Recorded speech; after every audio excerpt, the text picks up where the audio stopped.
the show have Henry, nothing on the wall. they've been behind their behaving cameras, themselves. and Kathy has these lovely paintings and other things on the walls. It looks nicely decorated.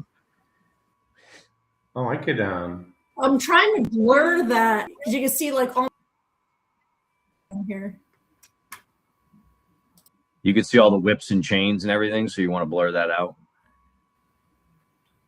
See, now that looks horrible because.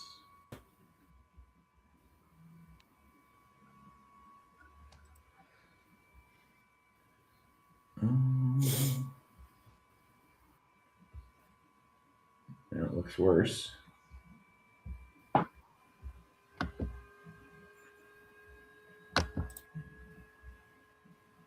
That looks like crap. These virtual backgrounds aren't all that wonderful. Here's the one wait, but see what I mean? It's everything's like half in and half out. Yeah, that's what I was just worried about.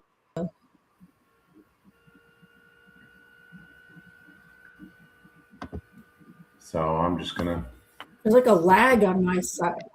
My side keeps lagging. Yeah. I notice you have that from time. You and also Canova also have it's like your internet just lags. You lock up a lot. Bless you. Yeah, I have an issue. Yeah. Strange. I don't know what it is. Yeah, it looks really, really choppy on your end. How's mine look? Yours is fine.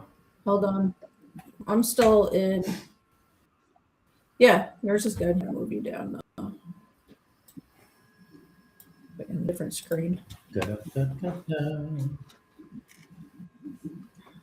I don't know if I don't know if Canova's coming. I don't know if Wayne's coming. So anyway, Kathy, what have you done all winter? Because you certainly haven't done any shows. But then again, neither have I. No. Yeah, I can't do them without you. So. Well, sure you could. I've just been working and all the town stuff.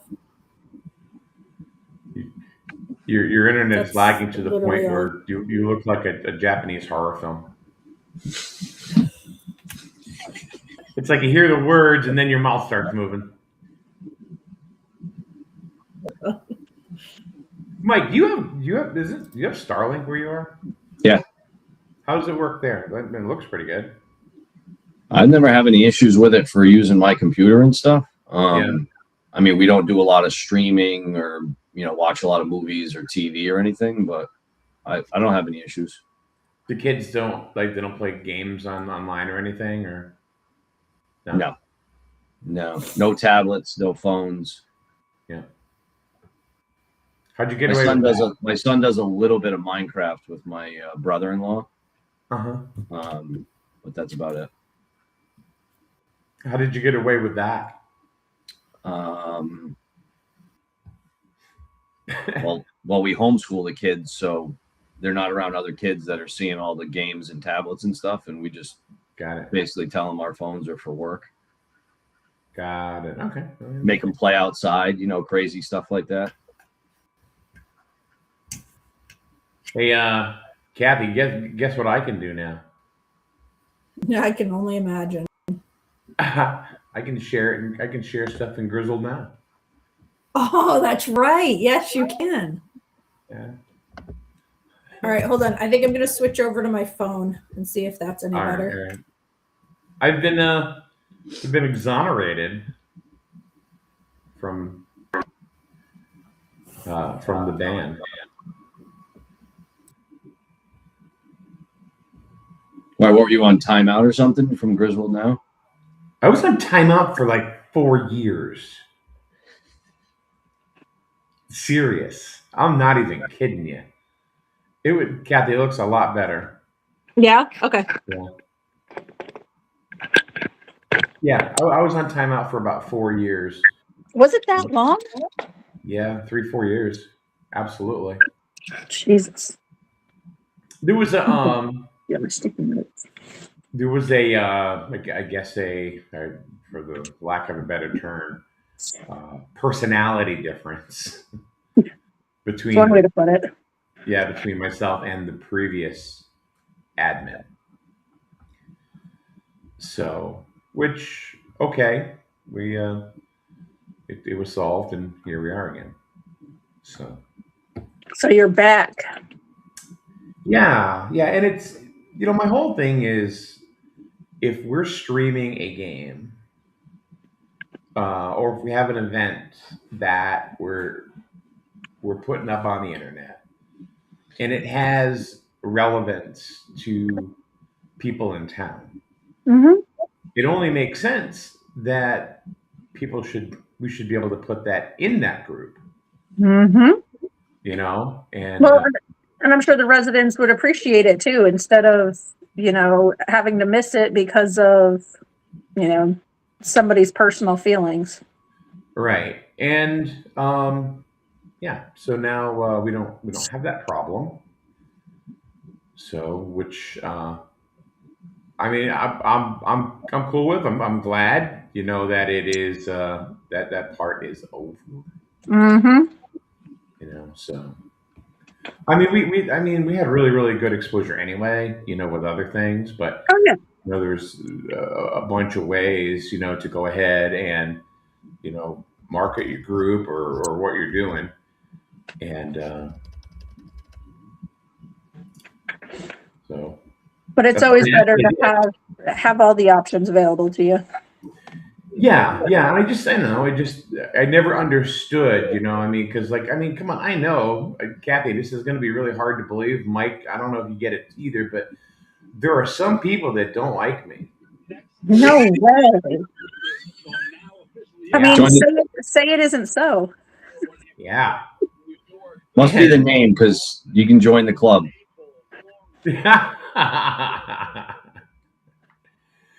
And I, it's like, all right, well, you don't like me, that's okay. However, I can still play in the same sandbox with you. Crazy how that works, huh?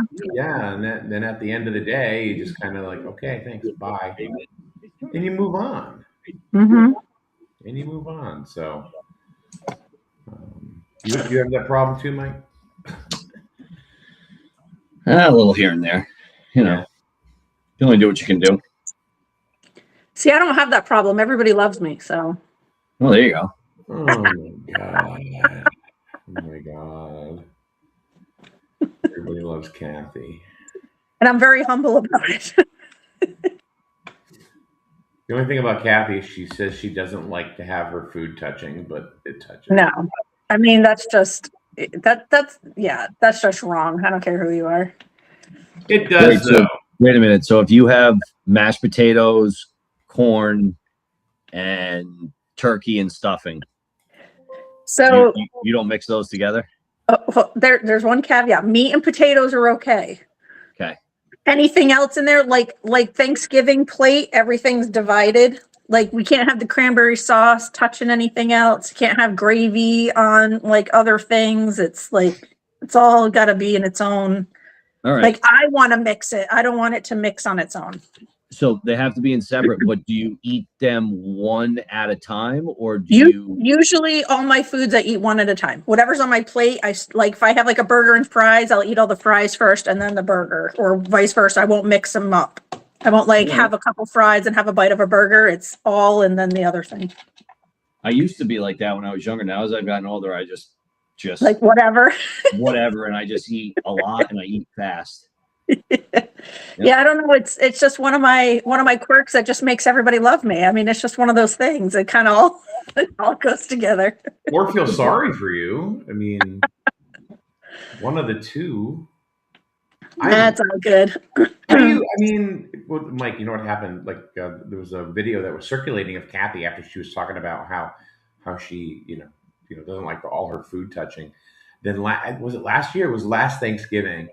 There was a little video that was circulating around with her, and her food was touching everywhere. That was not me. It was you. That was not me. was. Absolutely not. So Uh-uh. the moral of the story is she lies. Yeah. Yeah. Yeah, you know that after Thanksgiving like sandwich that everybody makes and they like slather on like the cranberry sauce with the turkey and all that and they make a sandwich? Mhm. That is one of the most disgusting things I've ever seen in my life. Like, oh, Yeah. I don't know. When I have leftovers, I just put them all in a pan and just kind of mix it all up into like a goulash of some kind. Oh and my God. just eat it. I do that with all foods. Like whatever I have for leftovers, I just Oh God, that's awful. Ooh. That's How about throwing leftovers from different meals on different No, days all no, together no. in a pan? Absolutely not. No. Did you see what Rich No. wrote? Uh-uh. Can you see it on the screen? No cranberry Yes. sauce. Shouldn't have cranberry sauce anyway. Oh no, he doesn't like cranberry sauce. I love cranberry sauce, but it's got to be by itself. Do you like the cranberry sauce that's the gel kind or the kind that Yes. has cranberries in it? No, the gel kind. Yeah. All right. Yeah. Yep. Yeah. The old Very- fashioned, like spoon it out of a can kind of thing. You Yeah. gotta like try to get it out and like, Yep. onto your plate. Yeah. All the best important kind. things to discuss on a Monday. These are the world topics that people care about. Well, no, I was going to ask, did anybody watch the UConn Duke game yesterday? I did not. I saw the highlights, but I did not watch it. No, it was a nail biter. It was one heck of a game. It was unbelievable. There was a UConn game back in 2013 against Clemson where it was kind of the same thing. It was a last minute shot that sent them into the Final Four. Yep. This was basically the same thing. I can tell you a game that I watched yesterday that was as good and Was it as curling? exciting as the UConn game was the Canterbury March Madness 7th and 8th graders from Canterbury versus the 7th and 8th graders from Franklin. Nice. It went down to they ended up going into overtime and Canterbury won by 2. It was an excellent game. They have some good kids. Canterbury and Franklin both have some good basketball players. I prefer high school sports and middle school sports because honestly, those kids are just leaving it all on the court or they're leaving it all on the field or whatever. Even the college kids these days, they have NIL agreements where they're making a ton of money. Yeah. So and a lot of it's for show rather than skill. So AZ Fudd, who is she's the biggest star on the girls Huskies team. She's making almost $1 million just in NIL deals. So basically, what it is these kids can go out and make money now. They can get an agent, and then they can get their own sponsorship deals instead of not. Before you couldn't accept a dime. Yeah. Otherwise, you were a quote unquote pro. But I think what they figured out is that it was these kids that were actually making all this money for the universities. My thing is this. These are state-funded universities like UConn, for instance. Our tax money is funding these programs. If these kids, I have no problem with these kids making money, but then they shouldn't be getting a full ride scholarship with free college when they're making $1 million a year and then have parents that are taking out student loans so that their kids can go to college. That's the thing where it kind of all blends together and none of it seems to make sense to me with this type of stuff. Oh, I agree with you 100%. I think that any of the kids that make NIL money should take that and pay the school for their tuition. Well, this goes along with the conversations we have here. I don't care if it's a private university that's not getting state and federal tax money for funding, which I don't even know if that's the case anymore, that there's schools that don't get some type of federal or state funding. But if you're a state school, University of Connecticut, University of Rhode Island, University of Massachusetts, that is truly a state university, then that shouldn't, that mix of public and private money should not happen. It should be separated. Mhm. If you're a private university like Harvard, they should be able to do whatever Harvard wants, but they don't get to double dip and take billions from the federal government while taking billions from, China or some foreign entity. Like, be private or be public, but don't be a mix of both. Yep. No, I agree with you. But here's that shot from yesterday. If you didn't see it.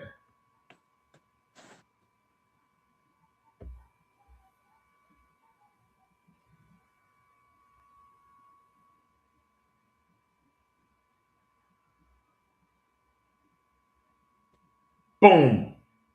Oh my God. That Yeah. beats Christian Leitner's shot in the Wow. 90s. Yeah. Holy crap. Yeah. That was Feel good. bad for Duke. Huh? Feel bad for Duke. Oh no! No. There's hate not Duke. 1 ounce in my body that feels bad for Duke. No, I hate Duke. Yeah. Not even 1 ounce of anything. Well, any opposing team in that situation, that sucks for them. But that's awesome for UConn. So who do they play next? Do we know? Illinois. Illinois, yeah. Wait a minute. You sure? Wait a minute. Who did Iowa play yesterday? Oh, they beat Iowa. No, Iowa won. UConn women lost? Oh, no. No. Are you talking about the boys or the girls? I was talking about the boys. I believe they have Iowa. Let me see here.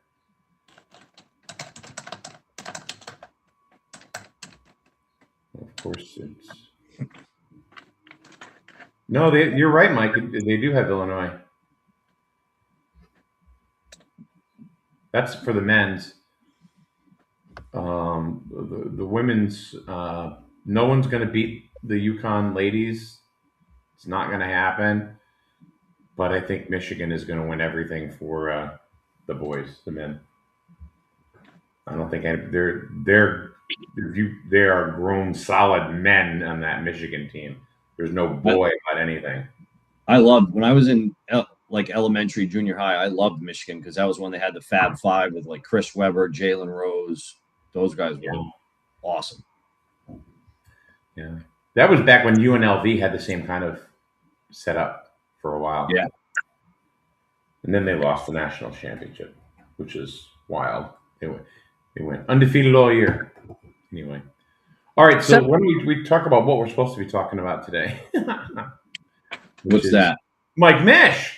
Oh, It's the Mike Mish show. Yeah. So, what is it? What's going on in the world of mortgages? As far as rates and that kind of stuff. Rates had steadily declined probably over the last, 8 to 12 months. And about 4 weeks ago, we had cracked 6%, which was really lining up well for the spring market. I was locking interest rates probably from the end of January, February. You were high fives, 5.625, 5.75 to 6%, somewhere in that range, depending on what type of program and a lot of other factors. And then as soon as the I don't know if you want to call it a war or whatever we're doing in Iran, rates went up quickly. And normally, in a normal economic cycle, or however you look at it, war is actually good for interest rates because it scares people, obviously, and it scares the equity markets. People like everything to kind of just go along when you're talking about stocks. And so when a war happens, people take their money out of the equities markets, out of stocks and things, and they put it into bonds. And that's where mortgage rates are derived from. And so mortgage rates normally go down. This one is the total flip side, and rates went up fast, and they're staying elevated. And a lot of that has to do with, because this is so involved with oil and so much of the world's oil that the oil prices are going to push everything up because everything runs on oil as much as people don't want it to, or people think that it doesn't. And so all of those dramatic price increases are going to be put back to the US consumer, the world consumer, and inflation is most likely going to take off and, start running high again. The Fed has said that most likely there won't be any Fed rate cuts in 2026. They'd originally said, maybe somewhere between 2, 3, and 4 rate cuts. Now with oil prices where they're at, probably none. And rates have settled up around the mid sixes. So you're talking about almost a 0.75% increase in rates from somebody that was looking at a house a month ago till now. And so, that's going to definitely put, somewhat of a damper or can have somewhat of an effect on the spring market, especially in other parts of the United States where there's a lot of supply. Our area, it'll have an effect, but not as much because we still don't have enough supply of housing. And so the demand is still there. So people are still out there looking and buying. And I'm still seeing, I just had a borrower that put a offer in on a house in Gales Ferry. And I think it ended up going $80,000 or $100,000 over the list price. So people are still overbidding on houses, especially ones that are in good condition and are priced right. You're still getting multiple offers, 15, 20 showings. So that's pretty much where it's at.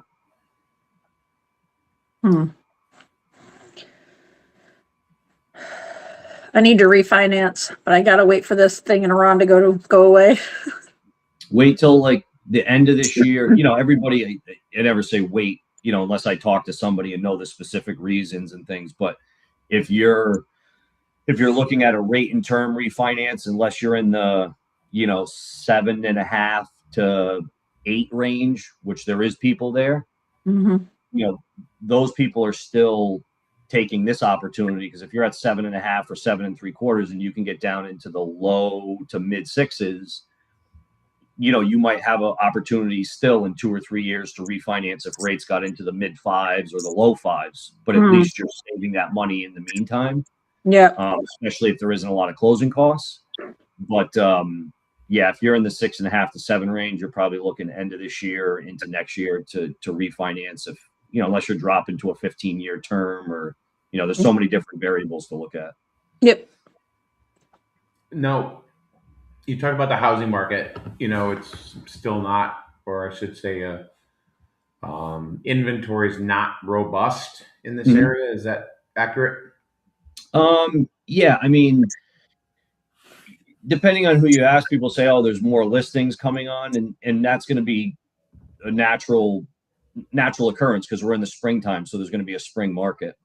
But most real estate professionals, that actually are listing houses and working with buyers and stuff, they'll always say like a good, healthy real estate market has a 5 to 6 months supply of houses. I think around here we're at, in most towns, a month to a month and a half or 2 months supply. So we still don't have enough where we can get to a point where it's going to stop, a steady increase in the value or the price of housing. So until that happens, and then, EB just said they're hiring 8,000 more people. That's going to certainly bring more, renters and buyers into the market. And you still have people locked into 2 and 3% interest rates that, have no interest. They might have a $400,000 house. And if they go out and buy something for 500,000 or 600,000, yeah, they're getting a bigger house, but their mortgage payment might double. So people aren't always, willing to do that. So it's kind of a lock-in market that you hear. Well, one of the things that, I know that we've been talking about here is downsizing.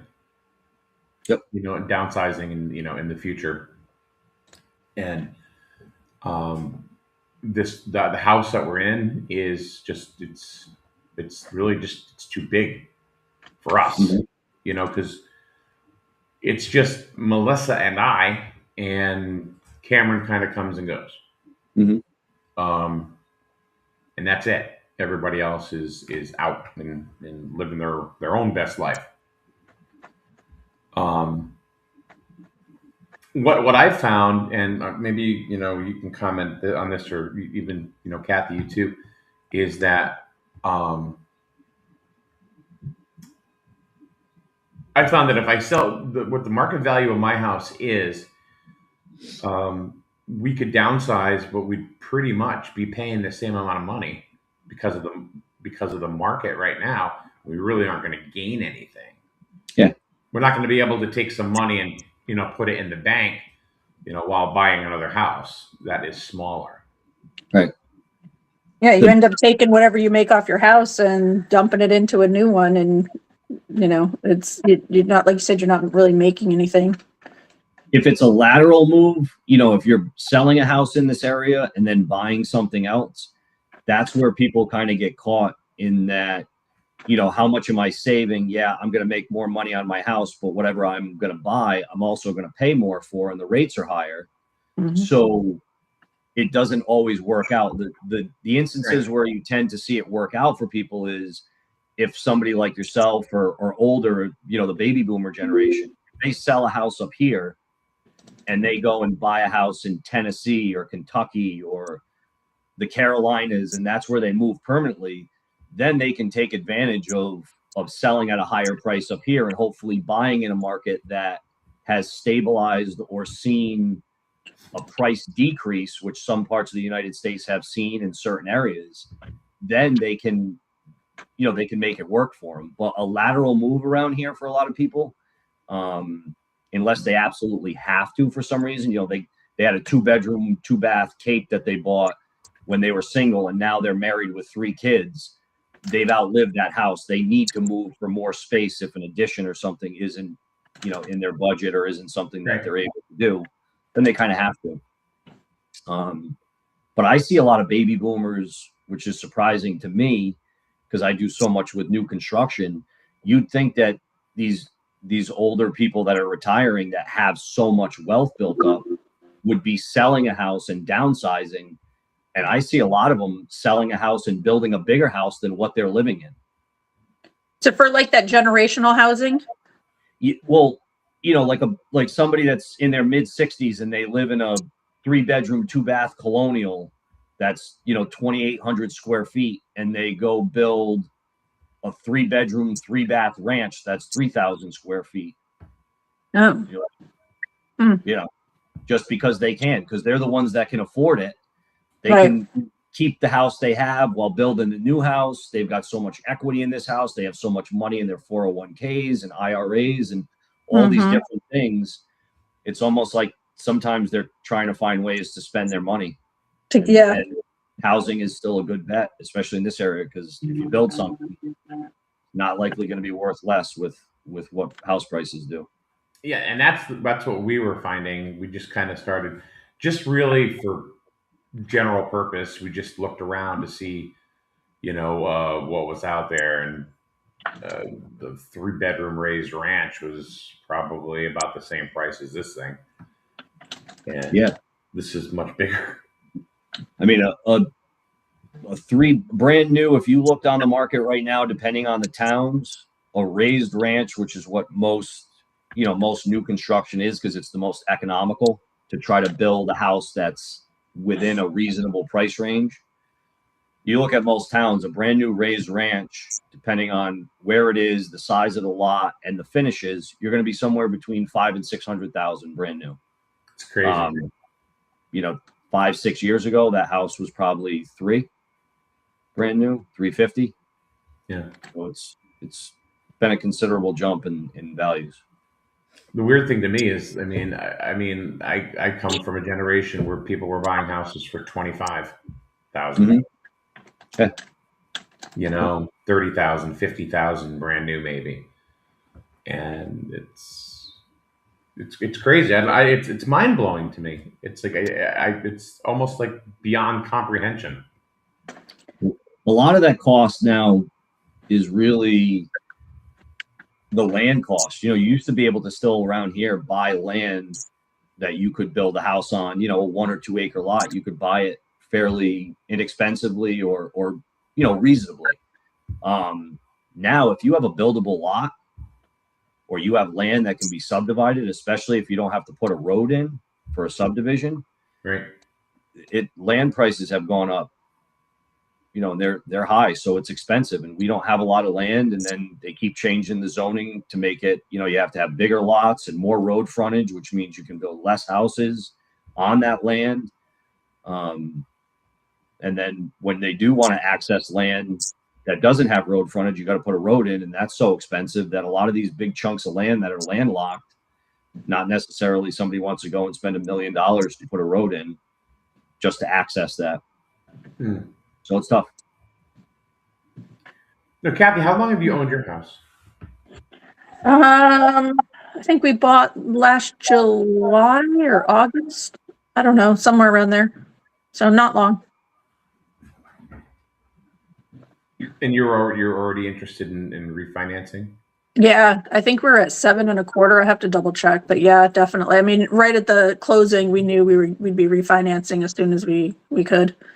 Yeah. Now, is it wise for people to refinance now, Mike? Or it's always hard when you're talking about financing to generalize. You see people online or people that are in the mortgage industry, and everybody's like, oh, refinance. You really have to take it for every individual person, because there's so many different scenarios you can run. Are you going from 7.25 to say 6.25 and going on the same term as a 30-year? Yep. Then you can run a calculation and see how much interest you're going to save. What's most important to you? Payment reduction or interest reduction? Because if you went from 7.25 to 6.5, but you went from a 30-year down to a 15-year, no, your payment's not going to go down, but you might be saving $150,000 in interest over the next 10 or 12 years. Is that worth it? I don't know. So I try to, give people my take on things, but also see what's most important. Payment reduction, interest reduction, dropping PMI, taking cash out, taking equity out, depending on what they're doing with it. So you really have to look at each individual borrower and see what's the best scenario for them. And that's where people get stuck, when they read stuff online or they talk to somebody from Quicken Mortgages or, and they don't get a really, solid mortgage plan. And then talking to somebody each year as to what their goals are, because your mortgage is generally part of your overall financial plan. So doing like a yearly mortgage checkup and having a loan officer that you can talk to, ask questions, reach out with, it's really just, that's the most important thing, is the level of service that you get and trusting the person you're working with. Yeah, there's obviously a lot of factors. Yeah. So yeah. Is there a misconception in the market when it comes to payment? The amount of, when it comes to either a 30 or a 15-year, because I know that my thought was always, well, if you're going to go to a 15 year as opposed to a 30, then all of a sudden your payment's going to be twice as much. But that's not necessarily the case, is it? No, it's not necessarily that you're going to a 15-year versus a 30-year that your payment doubles. It definitely goes up. 15 years generally has a lower interest rate, but obviously you're spreading those payments out over 180 payments instead of 360 payments. So it's like financing a car over 2 years or 6 years. Your payment's going to be more. Right. When I first got in the business, I had somebody that taught me a long time ago, when everybody always talks about affordability. So what can you afford? And that's another one that you have to look at each individual person you work with. And sometimes people have no idea.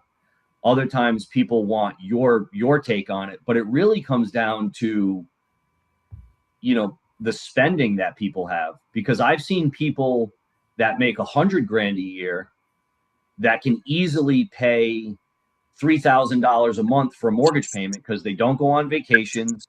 They don't go out to dinner. They have used cars. They don't have credit card debt, and they live a different lifestyle. And everybody can, right, wrong, or indifferent, however you choose to spend your money is obviously how you choose to spend it. But I've seen people that make that much, no problem paying I've seen people that make $300,000 or $400,000 a year that don't want a mortgage payment over $2,000 a month, because maybe they go on 6 vacations a year. They have 3 new cars. They got 2 kids in school and they can't get financial aid. So their monthly outlays are a lot more.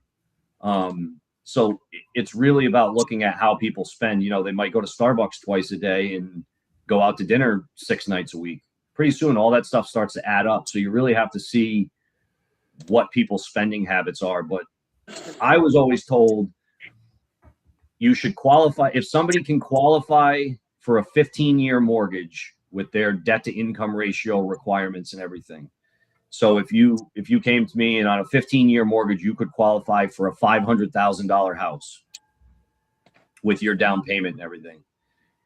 That's the price range that you should be looking in for what you can afford, as a good rule of thumb.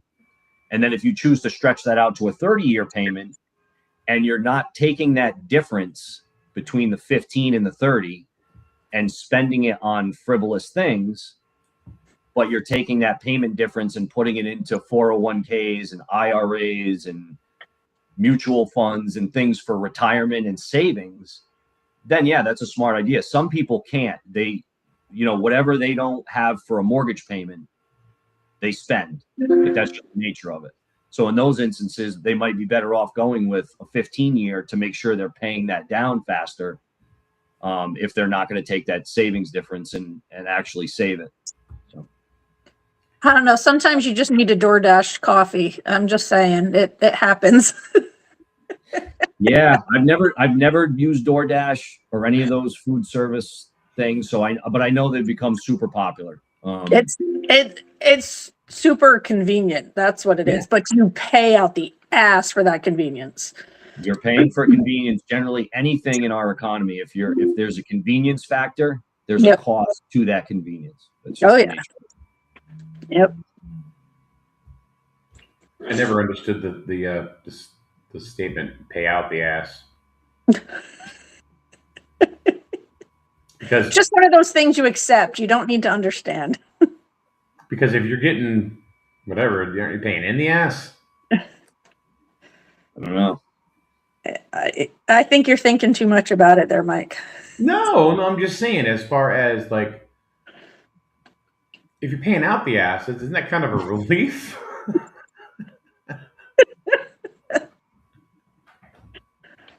Sure. I don't know. I never even thought of a 15-year mortgage personally. Especially with the prices these days, I'd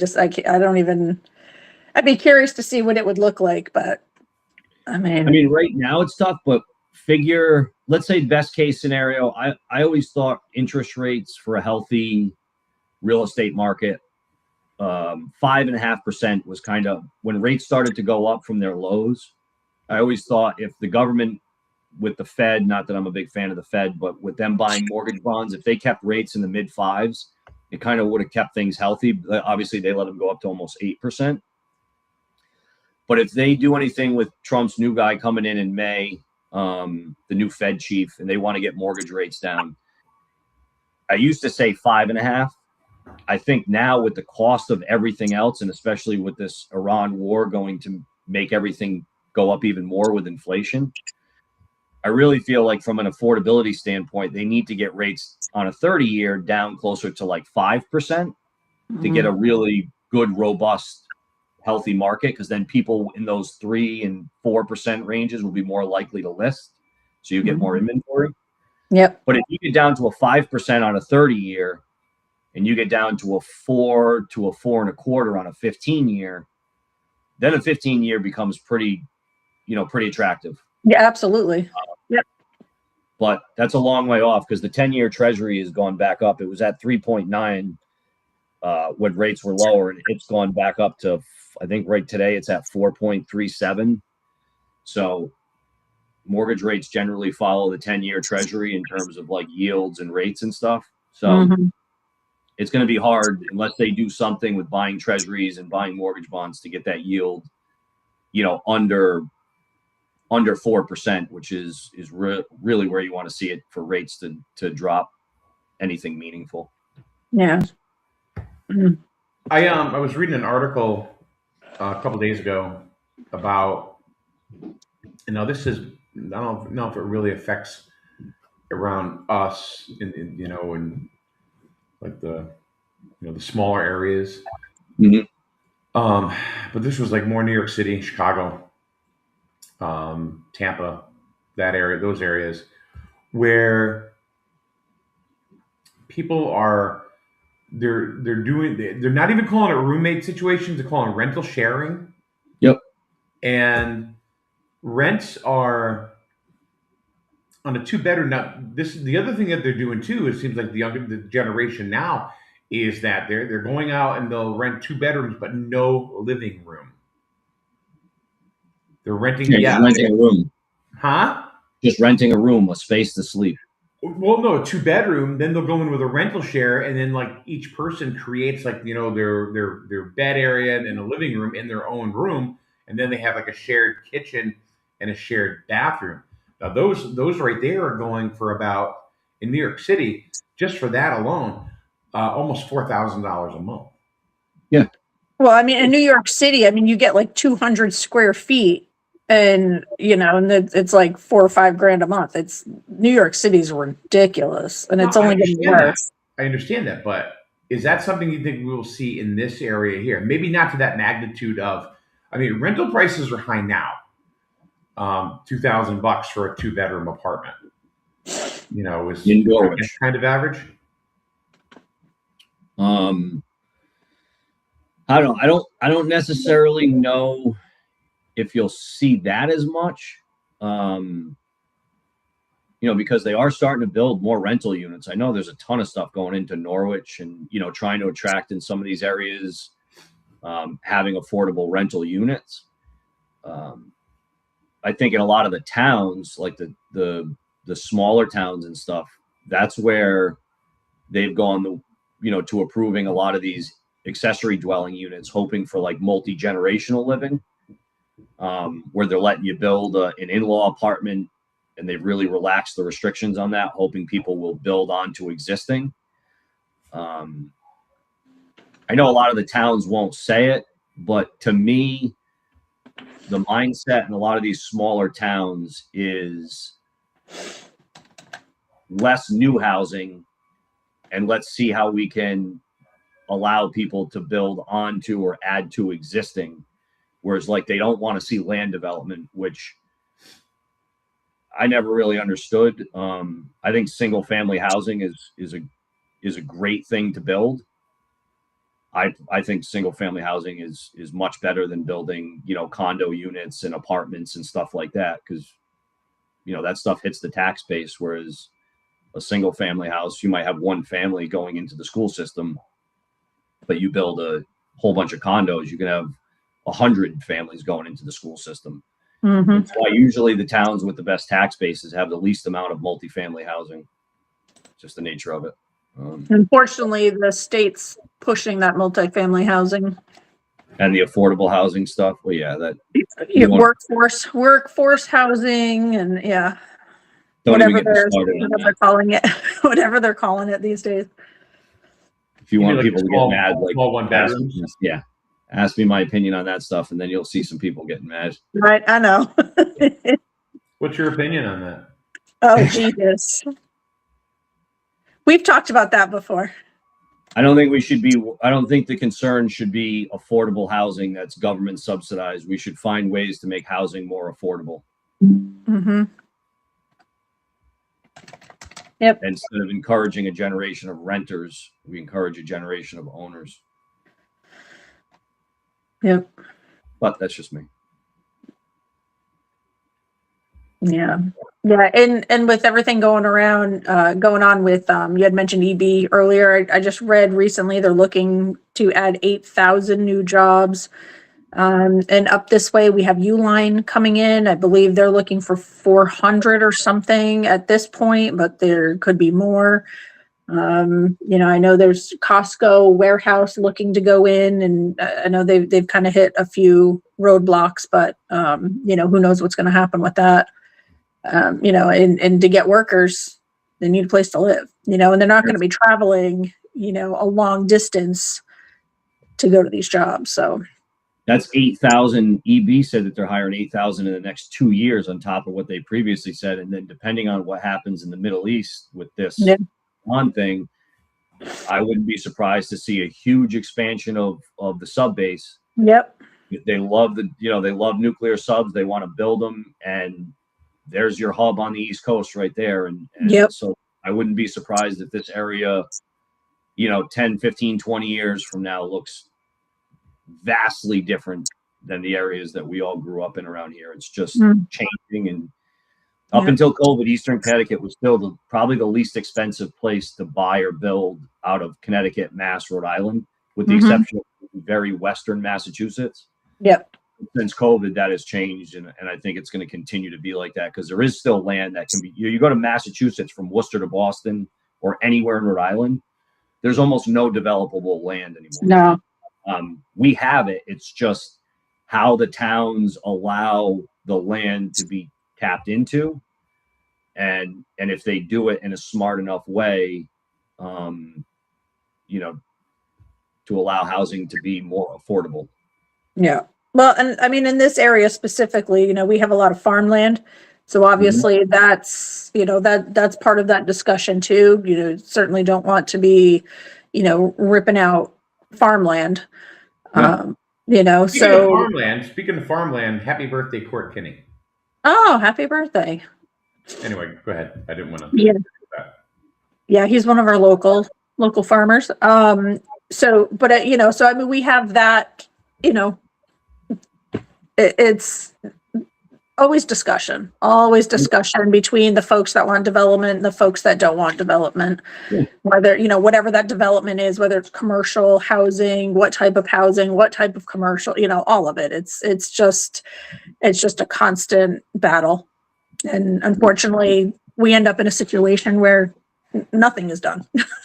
And we're kind of just here, you can definitely start to see in some of the area, like say, Jewett City, Willimantic, Norwich, New London, areas where there's large commercial buildings, as remote work continues to be popular. I think you could, because I've seen articles where they're starting to do a massive amount of it in New York City where there isn't land to be developed. And if it is, it's usually developed, into very expensive housing. So they're starting to find these large commercial buildings and skyscrapers that used to hold 20,000 office workers and finding ways to retrofit and turn these into residential units. Yep. You could see that in some of these, cities in Eastern Connecticut or, parts of Taftville or Greenville where the houses are 150 years old. A developer comes in and buys a whole block at a time. You've got city water, city sewer, city gas, and build some type of townhouse style, to revamp and build those areas up with this old housing that's really past its age limit. So it'll be interesting. It'll be interesting to see, and there's going to be all types of discussions. Oh yeah, people saying what's right and wrong, and who's right and who's wrong. As usual. Yep. But it'll be interesting to see. Well, we also have all these old mill buildings. Up and down the river here. I mean, you see mill buildings all the way up like the 395 corridor, essentially, and I know Plainfield's working on, remediating one that they have there. What's that? Yeah. Right up into Thompson. Yeah. Yep. So, I mean, and, what better use, for these old mill buildings to, remediate them and get them usable again. Well, and for the last 100 years, you had a lot of people at different time periods. It was always, well, eventually, we're going to do something with these mills and bring jobs back. It's like, this was a textile mill from 1895. It's not coming back. If anything, it's going to be in an area where, robots are building a lot of this stuff. If you say the jobs are going to come back from overseas. I always thought that, Baltic had the beautiful Baltic mills where I grew up. Yep. And every person that was in that town didn't want to do anything or let's preserve the mill as Yes. it was. And then it burned down. Yep. Now you've got an eyesore for the last 30 years and even now people don't want stuff to be done over there because it's a historic site. It's like, Right. it's a historic pile of rocks. Yes. Like Yeah. redevelop it, do something with it. Yep. But I tend to find in a lot of these towns, the people in politics are more concerned with who's going to get the credit for turning something around, like in Norwich, Yeah. where what political party is going to turn it around, and then everybody sits around and 30 years go by and nothing's gotten done. Yep. And it's just the same Oh, yeah. shit different day. Yep. No, I remember back in the day in Norwich where I grew up, the casinos came in and, Norwich, the casinos were going to be like the savior of Norwich. I mean, it was going to turn Norwich into this bustling downtown with all of this, the stores and, housing and all this tourism and the marina and all this stuff. And I mean, that never happened. You know what would save Norwich? What's that? You know what would save Norwich? Reopening the state hospital. Yes, absolutely. 100%. Yep. Because the casinos came in and then they closed that state hospital and it was just a recipe for disaster. All the social services moved to downtown. Not to say that you don't need those things. I'm not heartless in saying that. But, you drive downtown, it's not like, oh, hey, my wife and kids are going to go walk through downtown Norwich and shop. No. Like, nope. No. But I would love to see. There's nothing there to shop for. Right. No. There's no Reed and Hughes anymore. There's no more Woolworth. There's no more anything. I think there's a Boost Mobile. Where are you at? That's about it. Yeah. Yeah. There's nothing going on down there. So I mean, why would anybody? It's like downtown Jewett City. Who the hell wants to shop here? There's nothing. The right here. mix of public and private investment. If you took politics out of it and who's doing what, who's doing this, and who's getting credit, Norwich could be it could be the Rose of New England like it used to be. It's got the waterfront, it has all these different things, but they need a serious, reconstruction with what they have for commercial buildings, what they have for parking garages that take up, the views of the harbor. And there's so much that could be done, but they've been saying that. I'm 45. They've been saying that for 45 years and forever. Yeah. I haven't seen it change. Yep. Nope. Totally agree. I think one of the things go back to what Kathy had mentioned earlier about jobs, and Mike, you had mentioned it too, coming into this area. EB, 8,000 jobs. 8,000. Yeah. In 2 years. Uline 400 plus. Amazon is still hiring more, and then Costco warehouse I'm sure will end up somewhere. Yeah. Kevin Cunningham in Plainfield has done a great job as the first selectman, like mixing, everybody would love to have just farmlands and open space, but unless everybody's independently wealthy and can do that, you need to have business. So it's finding that right mix. And I think he's done a great job. I think Plainfield is run very well. Well, my point was basically none of it's in Griswold. Right. Nope. None of it. Kathy, let me ask you a question, and maybe Mike, you just with your ear to the grindstone, are they banking too much on the possibility of expansion on 164? So I don't know if they're banking too much on it, but it's really the only area where we have, a few parcels of land. In Griswold, we don't have a lot of land that has infrastructure available to it. So we're a bit limited, and the parcels that are available are overpriced or not for sale. So, there's a few factors going in there, but with 164 getting the water and sewer over there, which is still ongoing, there's hope that it will attract commercial development. But then there's also discussion of housing, and it's just a constant, we keep having the same conversations over and over and over again. So we kind of just have to see who comes in, who's interested. I know personally I've reached out to a few different businesses. Buc-ee's. What's that? Buc-ee's. Yeah, I did reach out to Buc-ee's a couple of years ago. Yeah, I thought that'd That be would cool be awesome. to have the first Northeast Buc-ee's, but they said no. But I've reached out to IKEA. Actually, just last night I was scrolling looking for a contact for Sam's Club.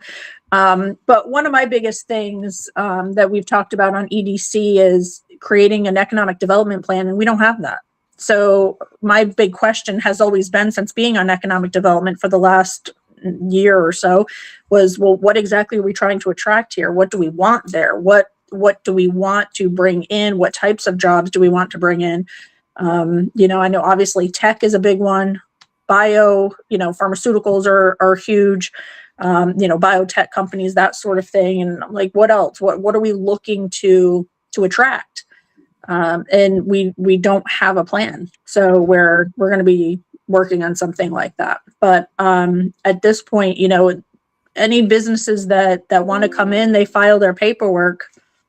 Right now we have a storage unit that's planned to go in, which will, not affect the schools, not affect emergency services, that sort of thing, but we'll bring in some, a little bit of tax revenue, but not have a huge impact on everything. That one's like free money. What's that? That one's almost like free money. Yeah. It's not going to be a lot, but it's something, but it has no effect, no negative impacts on school or emergency services. So, but yeah, the 164, we're at the mercy of the land owners and what they're looking to get for those properties. And then two, the owners that do want to develop, they have their plans and they'll submit and go through the process, P&Z, wetlands, and, all that fun stuff. So I don't know. It's kind of just a wait and see with a lot of it right now.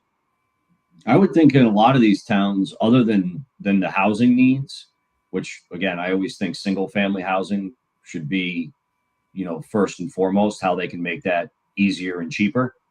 But for a lot of these businesses, when they're talking about economic development, I have no idea because I've never been a part of it, because I think the less government, the better, from local all the way up to the federal government. But these towns, the business plans for these towns, other than what businesses can come in, they have to have the sub base and electric boat,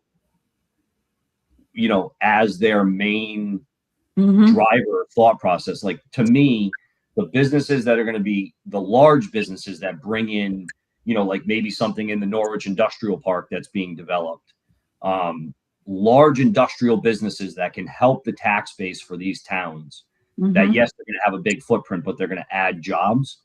I think a majority of it, where we used to be known as the textile capital of the world around, the Thames River and everything, Eastern Connecticut, the business development has to be focused around the sub base and electric boat.